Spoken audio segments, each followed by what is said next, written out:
ജൈനിക് power cables. ആ I P O പറ്റിയാണ് നമ്മളിപ്പോൾ ഇന്നത്തെ വീഡിയോയിൽ സംസാരിക്കാൻ പോകുന്നത്. ജൈനിക് പവർ കേബിൾസ് എന്ന കമ്പനിയെ പറ്റി പറയുമ്പോൾ അതിൻ്റെ ഐ പി ഒ അതൊരു ഡൽഹി ബേസ്ഡ് കമ്പനിയാണ്. അതുപോലെ തന്നെ അതിൻ്റെ പ്രൊമോട്ടേഴ്സ് എന്ന് പറയുന്ന ഒരു ഫാമിലിയിലെ തന്നെ 2-3 മെമ്പേഴ്സാണ്. സോ ഒരു ശശാങ്ക് ജെയിൻ, പ്രതീക് ജെയിൻ, അഞ്ജു ജെയിൻ, അങ്ങനെയുള്ള കുറച്ച് ആൾക്കാരാണ് അതിൻ്റെ പ്രൊമോട്ടേഴ്സ്.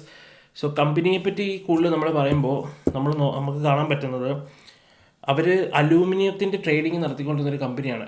അത് കുറേ വർഷങ്ങളായിട്ട് ആ ട്രേഡിങ് നടത്തിക്കൊണ്ടിരുന്നൊരു കമ്പനിയാണ്. പക്ഷേ 2023 തൊട്ട് അവർ അലൂമിനിയത്തിൻ്റെ മാനുഫാക്ചറിങ് തുടങ്ങിയിട്ടുണ്ട്. അതിൻ്റെ കാരണമെന്ന് പറയുന്നത് മുൻപ് അവർ അലൂമിനിയം ട്രേഡിങ് ചെയ്തപ്പോൾ ഒത്തിരി കോമ്പറ്റീഷൻ ആ ഫീൽഡിൽ വരികയും അതിനെ തുടർന്ന് മാനുഫാക്ചറിങ് സെക്ഷനിലോട്ട് അവർ മൊത്തത്തിൽ മാറുകയും ചെയ്തിട്ടുണ്ട് ഇപ്പം. സോ അവരുടെ ഐ പി ആണ് നമുക്കിപ്പോൾ റീസെൻ്റ്ലി ഇഷ്യൂ ആയിരിക്കുന്നത്. Means issue in the sense open ആയിരിക്കുന്നത്.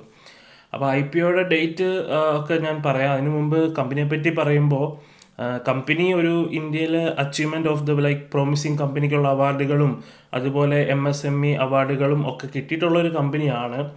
എന്നിരുന്നാലും കമ്പനിയെ പറ്റി കൂടുതൽ അകത്തോട്ട് പോകുമ്പോൾ ഒരു അലൂമിനിയം കമ്പനി എന്ന് പറയുമ്പോൾ പൊതുവേ അതിനകത്ത് പ്രോഫിറ്റുകളുടെ മാർജിൻ കമ്പാരിറ്റീവ്ലി കുറവായിരിക്കും.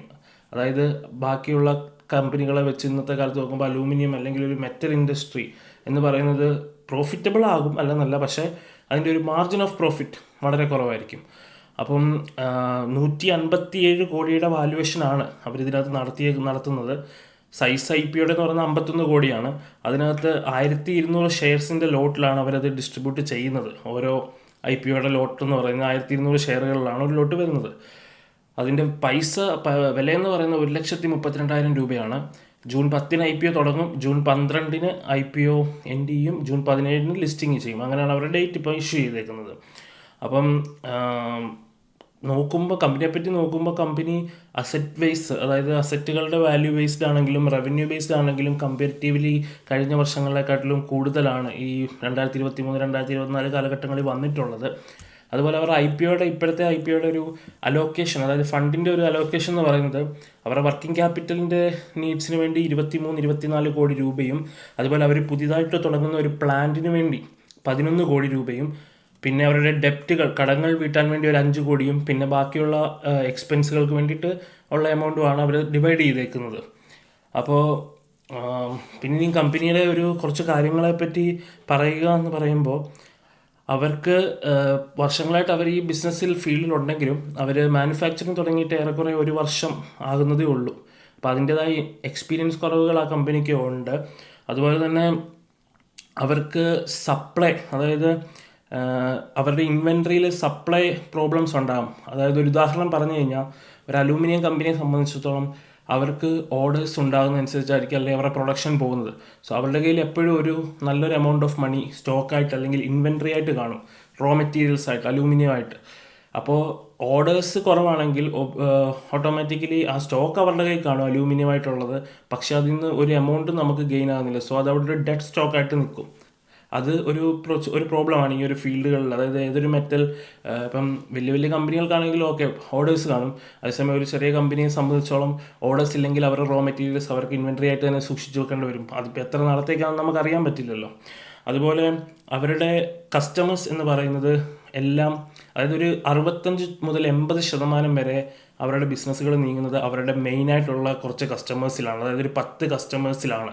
സോ അതിലേതെങ്കിലും ഒരു കസ്റ്റമേഴ്സിൻ്റെ അല്ലെങ്കിൽ ഒരു കമ്പനിക്ക് ഒരു ലോസ് വരികയോ അല്ലെങ്കിൽ ഒരു കമ്പനി അവരുടെ ഡീലിൽ നിന്ന് മാറി വേറൊരു കമ്പനിയായിട്ട് ഡീല് ഏർപ്പെടുകയോ ചെയ്തു കഴിഞ്ഞാൽ അതെല്ലാം ഇവരെ ഒത്തിരിയായിട്ട് അഫക്റ്റ് ചെയ്യാം നോർമലി. അപ്പം ഇതൊക്കെയാണ് കമ്പനിയുടെ കാര്യങ്ങൾ. ഇതിൽ കൂടുതൽ ഇപ്പം പറഞ്ഞിട്ട് വലിയ കാര്യമൊന്നുമില്ല കമ്പനിയെ പറ്റി, കാരണം ഇതൊരു ഐ പി ഒ എടുക്കാനാണ്. സോ ഇത്രയും നോക്കുമ്പോൾ നമുക്ക് അവസാനമായിട്ട് എൻ്റെ ഒരു ഒപ്പീനിയൻ പറയുന്നത് വെച്ച് കഴിഞ്ഞാൽ 1,32,000 രൂപയ്ക്ക് നമ്മൾ ഈ ഒരു ഐ പി ഒയുടെ ലോട്ട് സൈസ് ബുക്ക് ചെയ്യുന്നത് ഇപ്പോഴത്തെ ഒരു അവസ്ഥയിൽ അതൊരു നല്ല ഡിസിഷനായിട്ട് എനിക്ക് തോന്നുന്നില്ല. കാരണം ശരിയായിരിക്കാം, ചിലപ്പോൾ ഭാവിയിൽ അതൊരു ഒത്തിരി റിട്ടേൺസ് തരുന്ന ഒരു കമ്പനിയായിട്ട് അത് വളരട്ടെ എന്നേ ഉള്ളൂ. പക്ഷേ ഇപ്പം 1,32,000 രൂപ നമ്മൾ മുടക്കുമ്പോൾ നമുക്ക് ആ ഐ പി ഒയിൽ ഒരു ഗെയിൻ കിട്ടിയാൽ കൊള്ളാം. ഇനി ഗെയിൻ കിട്ടിയില്ലെങ്കിൽ അത്ര എമൗണ്ട് നമുക്കോട്ടൊരു ഡെഡ് മണി ആയിട്ട് പോകും. അതിനെക്കാട്ടും ബെറ്റർ എന്ന് പറയുന്നത് ഇപ്പോൾ അതൊരു 13,000 അല്ല 15,000 രൂപയുടെ ലോട്ടായിരുന്നെങ്കിൽ പോട്ടെ, ഒരു ലോട്ട് നമുക്ക് എടുക്കാം, ഒരു ഫ്യൂച്ചറിസ്റ്റിക് ആയിട്ടൊന്ന് വിചാരിക്കാം. സോ അതിനെക്കാട്ടും ബെറ്റർ എന്ന് പറയുന്നത് ലിസ്റ്റ് ചെയ്യാനായിട്ട് വെയിറ്റ് ചെയ്യുക. സോ ലിസ്റ്റിൽ ഗെയിൻ ആണെങ്കിൽ സോ അവിടെ ഇപ്പം അത് മേടിക്കാൻ ഒരു താല്പര്യമുള്ള ആരെങ്കിലും ഉണ്ടെങ്കിൽ തന്നെ അതിനൊരു ഡിപ്പ് വരും. ആ ഡിപ്പിൽ വെയിറ്റ് ചെയ്യുക. ആ ഡിപ്പിൽ വെയിറ്റ് ചെയ്യുമ്പോൾ ഒരു കുറച്ച് ക്വാണ്ടിറ്റി മേടിച്ച് വെക്കുക. സോ ആവറേജ് ചെയ്ത് നോക്കുക. അല്ലെങ്കിൽ ഇതിനെ കംപ്ലീറ്റ്ലി അവോയ്ഡ് ചെയ്യുക. കാരണം അലൂമിനിയം ഇൻഡസ്ട്രി വെച്ച് നോക്കുമ്പം കോമ്പറ്റീറ്റേഴ്സിനെക്കാട്ടിലും ഇത് വെൽ പെർഫോമിംഗ് ആണ് കഴിഞ്ഞ വർഷങ്ങളെ വെച്ച് നോക്കുമ്പോൾ. പക്ഷേ പൊതുവെ ബാക്കിയുള്ള ഇൻഡസ്ട്രീസും ഉണ്ട്. സോ ഇൻവെസ്റ്റ് ചെയ്യാൻ പറ്റിയ നല്ല ഇൻഡസ്ട്രീസ് ഉണ്ട്. IPOs വേറെ വരും. സോ ലീവ് ചെയ്യുക. So thank you.